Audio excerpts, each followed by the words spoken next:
I'm Aaron Young. I'm the managing director of the Great River Shakespeare Festival. Yeah, this summer we are producing Hamlet and Much Ado About Nothing, two great Shakespeare plays, a comedy and a tragedy that both really relate to our modern life and are both being done in modern dress as well, with some very heightened costuming, but it will be something that people will be able to relate to and take away ideas that say, this is something going on in my life, even though the play was written 400 years ago. And what are some of those modern themes, especially in Hamlet? Yeah, in Hamlet there's a lot of questions about, if you don't know what the truth is, how can you make a decision?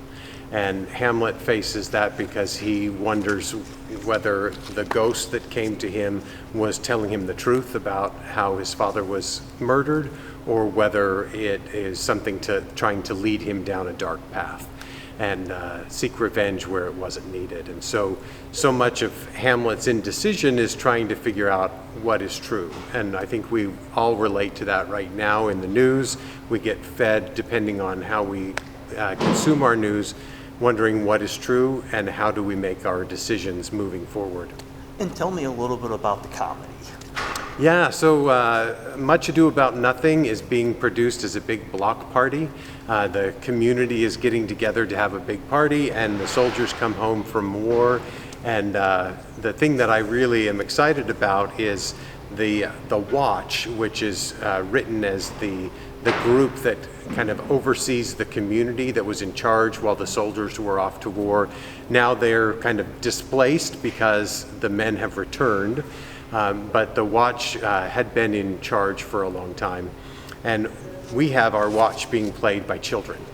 And the idea is who doesn't get listened to, but who observes what is really happening in a community. And it's our children. And so the director has chosen to cast children in those roles as a way of, this is who we easily dismiss, but yet they know everything that's going on. Okay, and how do you get tickets? You can buy tickets online at grsf.org, or you can call our box office at 507-474-7900. And we have all sorts of programs from pay what you will, that you can pay $1 up to whatever, or you can buy your tickets at regular costs. And we have programs for blind patrons, for deaf patrons, as well as those who have difficulty sitting for long periods of time and have some ants in their pants to get around and move around the theater. So lots of ways to accommodate anyone who wants to experience a play.